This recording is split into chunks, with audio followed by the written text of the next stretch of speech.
그런데 더 문제가 되는 게 이 양평동 빌라를 산 시점이 문재인 정권에서 투기와의 전쟁을 벌인 그 기간하고 딱 맞아 떨어진다 하는 얘기입니다.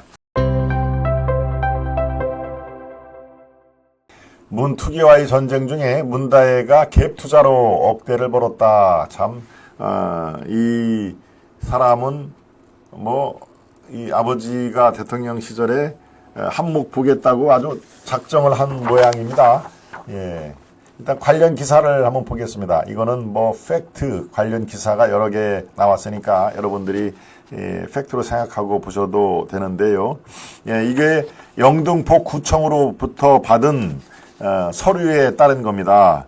영등포 구청으로 받은 문다혜의 주택 취득자금 조달 및 입주 계획서에 따르면 문다혜는 7억 6천만 원의 양평동 주택을 대출이 없이 갭 투자로 매입했다. 갭 투자 여러분 아시죠?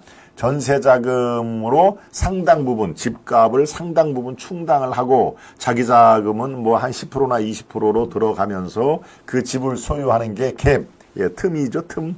갭 투자입니다. 바로 문 씨가 서울 구기동 빌라 매각대금 5억 1천만 원이고요. 현금이 2천만 원, 여기에 이제 자기 그 현금을 2천만 원을 댔다는 얘기입니다. 그래서, 그리고 그 집을 바로 전세를 줬는데 임대보증금이 2억 3천만 원.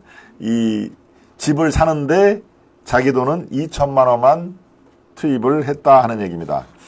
예, 이 문 씨가 갭 투자로 양평동 주택을 샀는데 양평동 주택도 마찬가지로 그 공유 숙박업소 여기에 구청에 등록을 안 하고 공유 숙박업소로 사용을 했더군요. 그러니까 글쎄요, 이제 굉장히 밝은 사람입니다. 네, 그렇게 보이지는 않는데 그런데 더 문제가 되는 게 이 양평동 빌라를 산 시점이 문재인 정권에서 투기와의 전쟁을 벌인 그 기간하고 딱 맞아 떨어진다 하는 얘기입니다.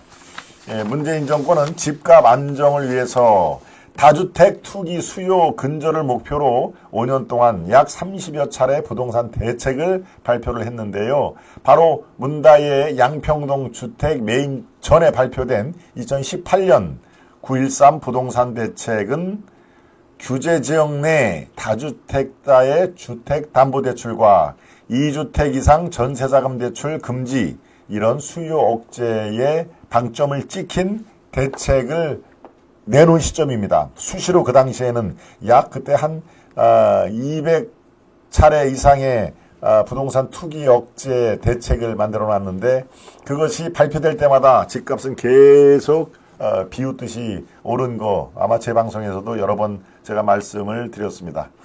그런데 문다혜가 임대 목적으로 주택을 샀는데 태국에 머물렀죠. 그 당시에 태국에 머물렀으니까 사실은 여기 양평동에 집을 살 이유가 하나도 없는 것입니다. 바로 이 갭 투자를 활용해서 돈이나 벌까 하는 그런 생각이 없으면은 태국에 있는데 여기에 양평동에 또 집을 살 이유가 없지 않습니까? 살 일이 바로 이 규제를 풀어 요리조리 피해 나가고 그리고 돈 버는 방법으로 어제 얘기한 에어비앤비에 등록을 해서 이 돈을 버는 것이죠. 그런데 이 공유 숙박업 에어비앤비에 등록을 해더라도요. 바로 이 지역이 영등포구니까 영등포 구청에는 정식으로 신고를 해야 됩니다. 신고를. 그런데 신고를 하지 않고 이른바 불법 영업행위를 했다는 지금 의혹을 받는 것이죠. 네. 의혹을 받았는데 그 중에 하나가 더 재밌습니다.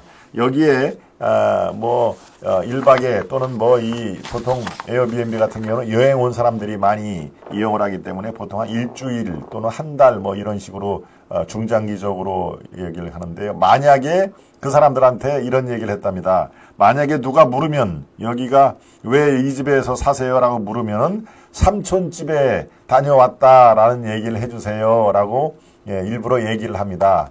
자기도 이게 불법이라는 것을 구청에 신고를 안 했기 때문에 불법이라는 것을 익히 잘 알았다는 것이죠. 거기에 이제 계약서를 쓰고 돈을 받을 때 만약에 누가 전화라든가 직접 와서 물으면은 삼촌집이에요. 우리 삼촌집에 놀러 온 거예요. 라고 얘기를 해주세요. 그러면 별 탈 없을 겁니다. 라고 얘기를 한 걸로 미루어 짐작컨대 이것이 불법 영업이라는 것을 문다혜도 잘 알았다 하는 얘기가 되는 것이죠. 예, 어제 이어서 오늘도 참 문다혜의 끝없는 그 불법 재테크, 글쎄요, 돈에 대해서는 뭐 상당한 아주 애착을 보이는 그런 상황입니다. 네.